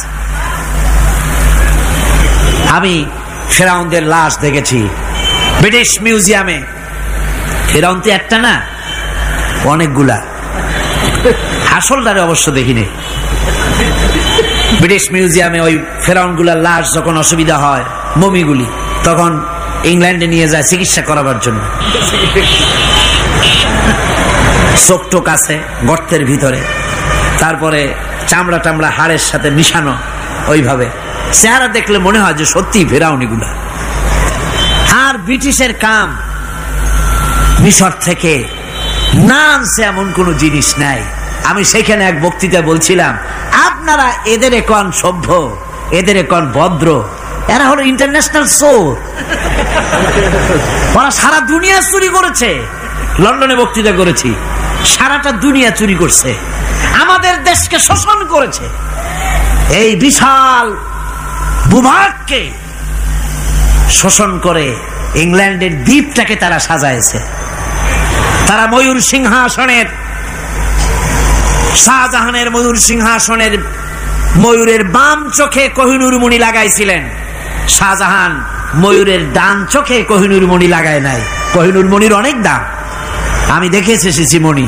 এখন সেটা কুইন এলিজাবেথের মুকুটের শোভা পাচ্ছে। সেই মণি এমনি বলে প্রবাদে, 7 রাজার ধন এক মাণিক্য, বলেন এরকম, অনেক দাম। শাহজাহান দেখালেন, আমি মুসলমান, আমার কাছে এটার দাম নাই, এই জন্য ময়ূরের ডান চোখে লাগালাম না, বাম চোখে লাগাই দিলাম। এইটারে চুরি করছে। তারপরে মিশর থেকে, মিশরের মমি চুরি করেছে, জুতা চুরি করছে, ছাতি চুরি করছে, পিসা চুরি করেছে। আমি বললাম, এগুলা কি ভদ্রলোক নাকি? এরা জুতা চোর, পিসা চোর, লাঠি চোর, সব চুরি করেছে। যাই দেখেন ব্রিটিশ মিউজিয়ামের মধ্যে সব দুনিয়ার চুরি করা জিনিস নিয়ে তারা মানুষকে দেখাইয়া পয়সা অর্জন করছে। টিপু সুলতানের তরবারিটা পর্যন্ত চুরি করেছে। আজ পর্যন্ত ব্রিটিশ মিউজিয়ামে টিপু সুলতানের তরবারিটা আছে, আমি তরবারিটা দেখে এসেছি। আমার বন্ধুগণ, বলতেছিলাম যে পৃথিবীতে আল্লাহ রাব্বুল আলামিন নবীরা তাদের চরিত্র দিয়ে বিপদের মোকাবেলা করে, দুনিয়ার সামনে কঠিন বিপদের মোকাবেলা করে অবিচলতা, দৃঢ়তা দেখায় গেছেন যে কেমন করে এই পৃথিবীতে বিপদের সামনে মোকাবেলা করতে হয়। ধৈর্য ধরতে হবে, বিপদ আসবে পাহাড় সমান হয়ে, আপনাকে ধৈর্য ধারণ করতে হবে সেভাবে বুক বেঁধে। যেহেতু এটা যদি বিশ্বাস হয় যে আমার কিসমতে যা আছে তার থেকে বেশি কিছু হবে না, তাহলেই আপনার ধৈর্য আসবে, ভয় পাবেন না। কথা ঠিক কিনা কন? এবারে হযরত হুদ আলাইহিস সালাম সম্পর্কে আল্লাহ রাব্বুল আলামিন বলেন, হযরতে হুদকে যখন ষড়যন্ত্র হলো কাফির বেঈমানেরা তাকে মেরে ফেলার জন্য যখন সরকারি ষড়যন্ত্রে লিপ্ত হয়ে গেল, হযরতে হুদ সমাজের এই চ্যালেঞ্জের মোকাবেলা করলেন। হযরত হুদ বলেন, ফাকিদুনি জামিআন সুম্মা লা তুনজিরুন ইন্নী তাওয়াক্কালতু আলাল্লাহি রাব্বি ওয়া রাব্বিকুম। তোমরা তোমাদের ষড়যন্ত্র আমার বিরুদ্ধে যত পারো আমার বিরুদ্ধে ষড়যন্ত্র চালাও, এতটুকুন আমার অবকাশ দিও না। আমি এমন আল্লাহর উপরে ভরসা করেছি যার হাতের ভিতরে তোমাদেরও জান আর আমারও জান। যা পারো তাই করো। সরকার সমস্ত শক্তি একত্রিত হয়ে আমার মোকাবেলা করো। একদিকে হুদ আলাইহিস সালাম, আর একদিকে গোটা জাতি। হযরত হুদ ভয় পায় নাই। সুবহানাল্লাহ কোন? ঈমান বিল্লাহ মানুষের কলিজাকে এভাবে শক্ত করে দেয়। কোন আলহামদুলিল্লাহ। এবারে এই বিপদের, কঠিন বিপদের মোকাবেলা করে আমার রাসূল যে প্রমাণ দিয়া গেলেন, আমার রাসূল যে কঠিন বিপদের মোকাবেলা করলেন, ভাইয়ের আমার, হিজরতের রাতে সওর পাহাড়ের ভিতরে যখন তিনি আশ্রয় নিলেন, হযরতে আবু বকর সাথে ছিলেন। হযরতে আবু বকর রাদিয়াল্লাহু তাআলা আনহু বলেন, হুজুর আপনি দাঁড়ান, এটা তো পাহাড়িয়া গুহা, গুহার ভিতরে সাপ থাকতে পারে, বিচ্ছু থাকতে পারে, আমি আগে ঢুকি, বিপদ যদি হয় আমার উপর থেকে হয়ে যাক। গুহার ভিতরে নেমে গুহা সাফ করলেন। এরপরে হুজুরকে ডাকলেন, হুজুর তাশরীফ নিলেন গুহার ভিতরে। এরপরে হুজুর বললেন, আবু বকর পাহাড়ে হেঁটে হেঁটে 2-3টা পাহাড় পাড়ি দিয়া যাওয়া লাগে সৌর পাহাড়ে। মদিনার সোজা রাস্তা হুজুর ধরেন নাই, মেসফালার পথ দিয়া জাবালে কেদোয়ার উপর দিয়া 3টা পাহাড় পাড়ি দিয়া তারপরে হুজুর গেলেন সৌর পাহাড়ে। গুহার ভিতরে হুজুর তাশরীফ নিলেন। বললেন, আবু বকর তুমি বসো, তোমার উরুর উপরে মাথা রেখে আমি একটু আরাম করি। হযরতে আবু বকর বসলেন, হুজুর তার উরুর উপরে মাথা রেখে ঘুমায় গেলেন। আর এরপরে কাফির বেঈমানেরা তালাশ করতে করতে কাফেররা এসে গেল পায়ের চিহ্ন দেখে দেখে গর্তের কাছে। হযরত আবু বকর ভয়তে কেঁদে ফেললেন, আহারে আর তো উপায় নাই, এবার তো ধরা পড়ে গেছি, এবার নবীজিকে মেরে ফেলে দেবে। নবীর মহব্বতে, নিজের মহব্বতে নয়, নবীর মহব্বতে কাঁদতেছিলেন। হুজুর বলেন, হুজুরের ঘুম ভেঙে গেল। বলো আবু বকর কাঁদো কেন? ছেলের কথা, মেয়ের কথা, বিবির কথা, বাড়ির কথা মনে পড়লো নাকি? হযরত আবু বকর বলেন, ইয়া রাসূলুল্লাহ, আল্লাহর কসম করে বলি, যেদিন ঈমান এনেছি এই কলিজার ভিতরে মা বাপ, স্ত্রী, পুত্র, পরিজন, এমনকি আমার নিজের জীবনের চাইতে আপনারে বেশি ভালোবাসি। তা কান্দো কেন? কান্দো কেন? হযরত আবু বকর বলেন, হুজুর ধরা পড়ে গেছি, কাফেররা এসে গেছে গর্তের কাছে, তাকালি আমাদের দেখতে পাবে, আমরা তো মাইনরিটি, ওরা তো মেজরিটি, আমরা তো ধরে মারি ফেলাই দেবে, আপনাকে মেরে ফেলে দেবে, এই জন্য কাঁদি। আল্লাহ রাব্বুল আলামিন, হুজুর তখন কি দৃঢ়তা, কি অবিচলতা, কি ধৈর্যের পাহাড় সম মনোবৃত্তি তখন দেখালেন। আল্লাহ কোরআন শরীফে চিরকাল যাতে মানুষেরা হেদায়েত নিতে পারে সেজন্য হুজুরের কথা উঠায় দিলেন কোরআনে। আল্লাহ পাক বলেন, ইযহুমা ফিল গার ইয ইয়াকুলু লিসাহিবিহি লা তাহজান ইন্নাল্লাহা মা'ানা। ও বন্ধু, ভয় পেও না, আল্লাহ আমাদের সাথে আছেন। সুবহানাল্লাহ কর। আল্লাহ আমাদের সাথে আছেন।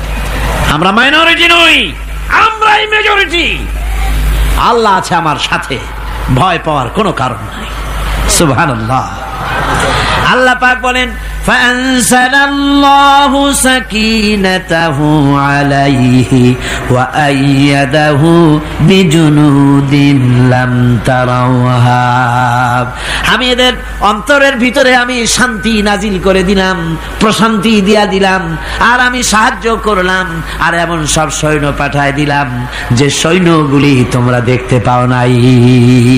সুবহানাল্লাহ ওয়া বিহামদিহি। ভাইরা আমার, রাসূল করিম সাল্লাল্লাহু আলাইহি সাল্লাম এই বিপদের মাঝে, চরম বিপদের মাঝে অবিচলতা, দৃঢ়তা, কঠিন আত্মনির্ভরতা দেখিয়েছেন। এগুলি হলো ঈমানের ৫ম নম্বরের উপকারিতা। আল্লাহর প্রতি ঈমান আনলে এভাবে পাহাড় সম ঈমান মজবুত হয়ে যায়। জেলের পরোয়া করি না, ফাঁসির পরোয়া করি না, শহীদ হওয়ার পরোয়া করি না, মেরে ফেলে দেবে, উড়ায় দেবে, হত্যা করবে, পরোয়া করি না। পরোয়া করি কেবলমাত্র কাকে? জোরে বলেন কারে? এইরকম মুসলমান হাজার হাজার লাখ লাখ দরকার নাই, ৩১৩ জন যথেষ্ট। কয়জন যথেষ্ট? ৩১৩ জন যথেষ্ট। বদরে যারা জান দিয়ে মাল দিয়ে দ্বীনকে প্রতিষ্ঠিত করেছিলেন, এরকম ৩১৩ জনই যথেষ্ট ছিল। আল্লাহর দ্বীনকে কায়েম করার জন্য যদি রক্ত দেওয়া লাগে, তাহলে এই বিশাল জনসমুদ্রকে প্রশ্ন করি, ভয় পাবেন? রক্ত দিতে পারবেন? যদি জেলে যাওয়া লাগে যেতে পারবেন? যদি শহীদ হতে হয় তাও কি পারবেন? এই দৃঢ়তা, এই অবিচলতা, এই ঈমান, এই ধৈর্য শিক্ষা দেয়, এই উপকার করে ঈমান বিল্লাহ। আল্লাহর প্রতি ঈমান আনলে এভাবে পাহাড়ের মতো শক্ত হয়ে যায় কলিজা। কোন আলহামদুলিল্লাহ। আমার বন্ধুগণ, এবার আমি বলবো সর্বশেষ উপকারের কথাটা বলি, মোনাজাত ছেড়ে দেব।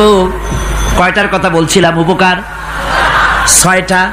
৬টা উপকারের কথা বলেছি। অনেকগুলি বৈশিষ্ট্য, অনেকগুলি উপকারের মধ্যে আল্লাহর প্রতি ঈমানের ৬টা উপকারের কথা ৫টা বলা হয়ে গেছে। এবার ৬ষ্ঠ নম্বর এবং শেষ নম্বর, এটা হচ্ছে আল্লাহর প্রতি ঈমান আনলে পরে তার দ্বারা সবচাইতে বেশি ফায়দা পায় সমাজ এবং রাষ্ট্র। কোন আলহামদুলিল্লাহ, কোন আলহামদুলিল্লাহ। আল্লাহর প্রতি ঈমানের দ্বারা নৈতিক সংশোধন হয় এবং রাষ্ট্র আর সমাজ সবচাইতে বেশি উপকৃত হয়। কারণ হলো ঈমানদার ব্যক্তি আল্লাহর প্রতি যে ঈমান এনেছে, তার মনের মধ্যে ধারণা এটা হয়, আমার কোনো কাজ তো গোপন থাকে না।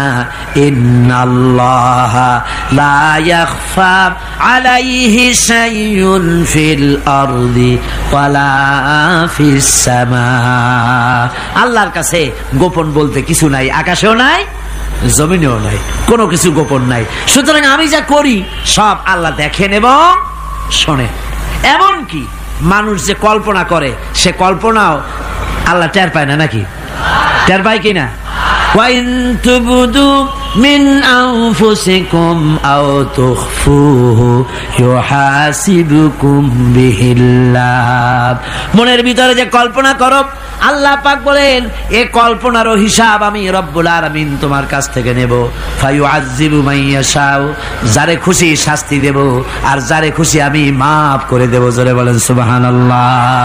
ফায়াগফিরু লিমাইয়াশা ওয়া ইউআযযিবু মাইয়াশা, যারে খুশি মাফ করব, যারে খুশি শাস্তি দেব, কল্পনারও হিসাব নেব।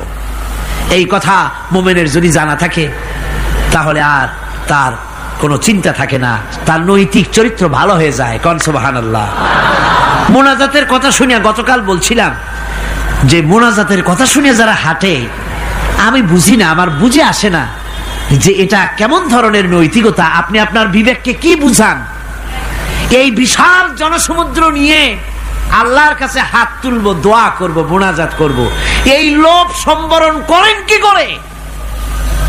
আশ্চর্য কথা, আশ্চর্য কথা।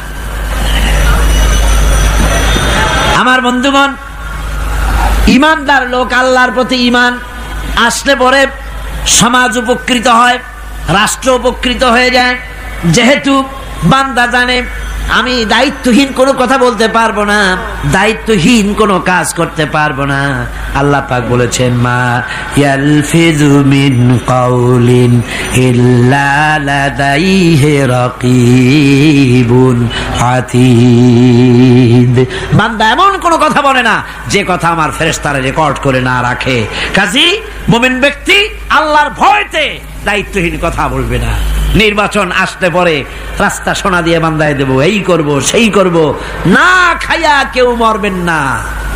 আসে না নির্বাচনের সময় সারাগালি বদনারা মঞ্চে দাঁড়িয়ে কত বড় বক্তৃতা করে, ভাইয়ের আমার বোনের আমার, এবার আমার বোতল মার্কা বাক্স, আপনারা আমাকে ভোট দিয়ে দেশ এবং জাতির আরেকবার 12:30 বাজাইবার সুযোগ দিন। এবার ক্ষমতায় গেলে কেউ না খাইয়া মরবেন না, কিন্তু কি খাইয়া মরবে তাও বলে না।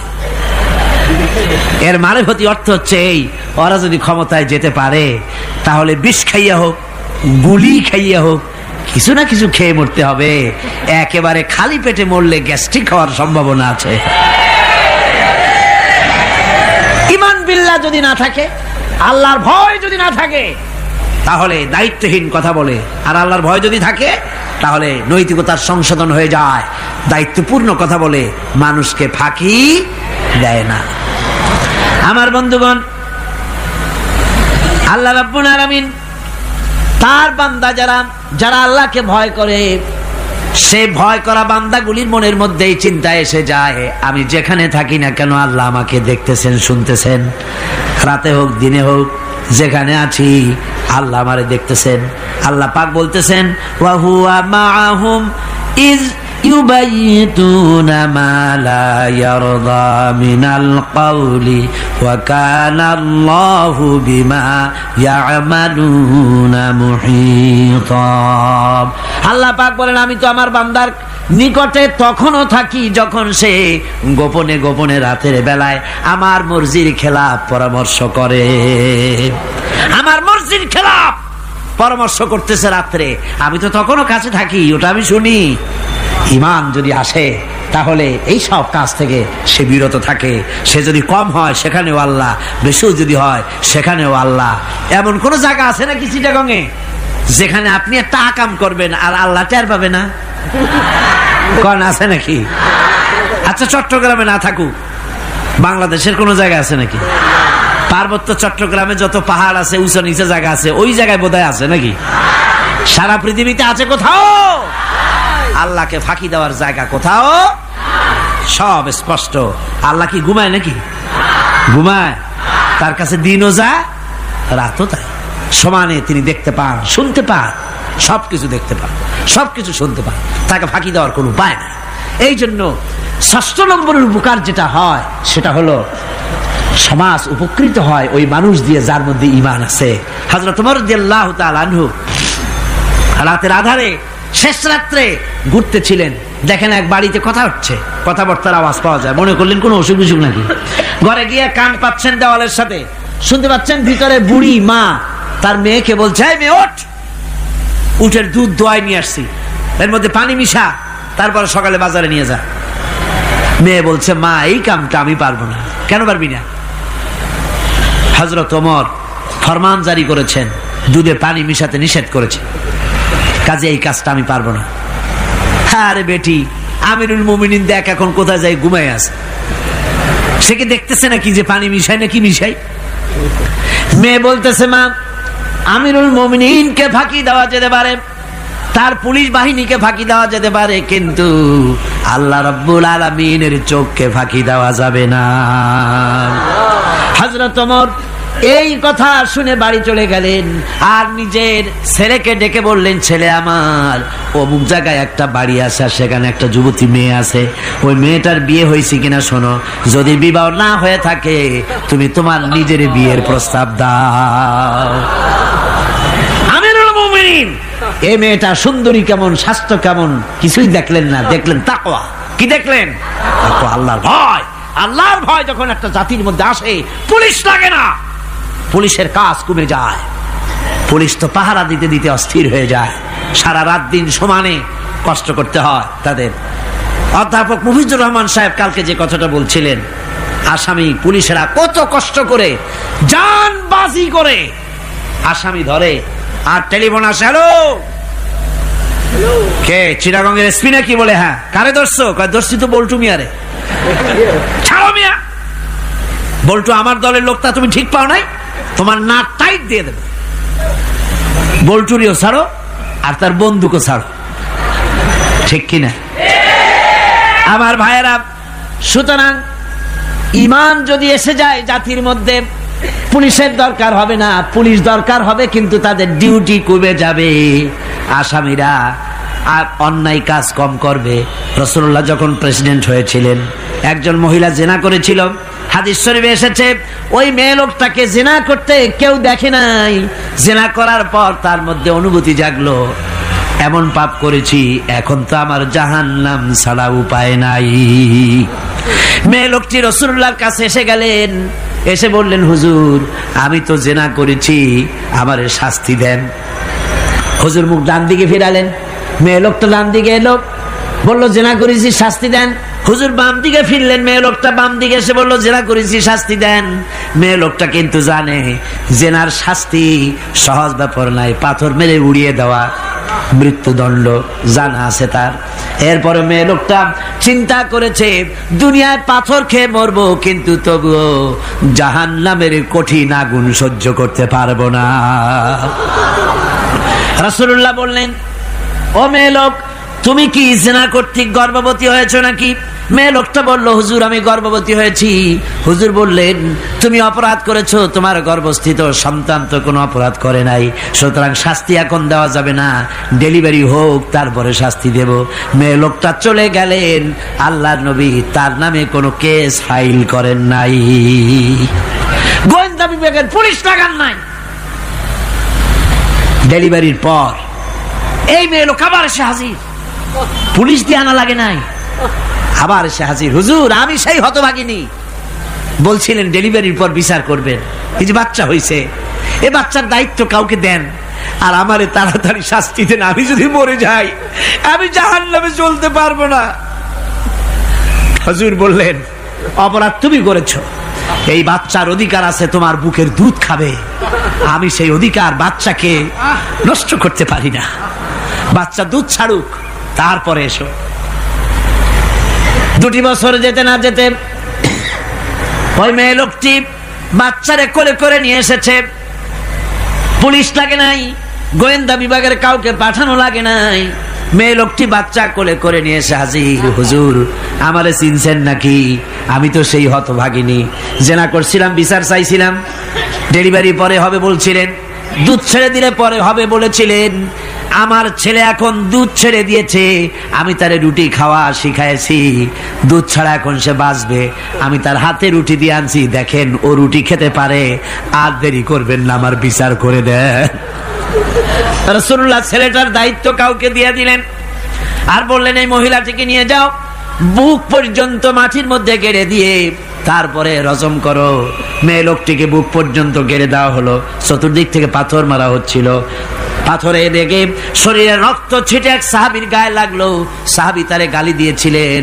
হুজুর শুনে বললেন, সাহাবী গালি দিও না, এ মেয়ে লোকের তওবা আল্লাহর কাছে এত কবুল হয়ে গেছে, যদি এই তওবাকে ভাগ করে দেওয়া হয় গোটা মদিনাবাসীর নাজাতের জন্য তা যথেষ্ট হয়ে যাবে। সুবহানাল্লাহ। পুলিশ লাগে নাই, এমন সমাজ কায়েম হয়, ঈমান বিল্লাহ, আল্লাহর প্রতি ঈমান যদি এসে যায়, জাতির যদি রক্তে রন্ধ্রে রগে রেশায় যদি ঈমান এসে যায়, তাহলে পুলিশ বিডিআর আর্মি আরামে ঘুমাবে, তাদের জন্য পরিশ্রম হবে না, কষ্ট হবে না, অপরাধ প্রবণতা কমে যাবে, মানুষের অশান্তি কমে যাবে, শান্তির বন্যা প্রবাহিত হয়ে যাবে। সুবহানাল্লাহ ওয়া বিহামদিহি। এই জন্য রাসূলুল্লাহ বলেছিলেন, খায়রুল কুরুনে কারনি, সর্বশ্রেষ্ঠ যুগ কার যুগ? জোরে বলেন না, সর্বশ্রেষ্ঠ যুগ কার যুগ? রাসূলুল্লাহর যুগ। জোরে কোন কার যুগ? রাসূলুল্লাহর যুগ। এই জন্যে আমি আপনাদের খেদমত আরজ করতে চাই, ইসলাম এ ধরনের সীমারেখা ঠিক করে দিয়েছে, তিলকা হুদুদুল্লাহ ফালা তাতাদুহা, এ হলো আল্লাহর সীমারেখা, এই সীমারেখাকে ভঙ্গ করো না, লঙ্ঘন করো না, আল্লাহর উপরে ঈমান পরিপূর্ণরূপে আনো এবং এই ঈমানের উপরে ভিত্তি করে নিজেদের জীবনকে পরিচালিত করো। এই ঈমান যদি জাতির ভিতরে এসে যায়, তাহলে বৈষয়িক জীবনে, দুনিয়ার জীবনে সত্যিকারের যদি শান্তি পেতে চাই, আল্লাহর উপরে ঈমান আনতে হবে। ইহকাল পরকালে যদি নাজাত পেতে চাই, আল্লাহর উপরে ঈমান আনতে হবে। আর আমরা আমাদের চিন্তা ভাবনায়, ওঠায় বসায়, চলায় ফেরায়, সর্বত্র আল্লাহর উপরে পরিপূর্ণ মাত্রায় ঈমানটা যদি এসে যায়, তাহলেই শান্তি, তাহলেই মুক্তি। গোটা সমাজ শান্তি পাবে, আমরা দুনিয়ায় আরাম পাবো, কিয়ামতে জাহান্নাম থেকে মুক্তি পাবো। জোরে কোন আমিন, আরো জোরে কোন আমিন।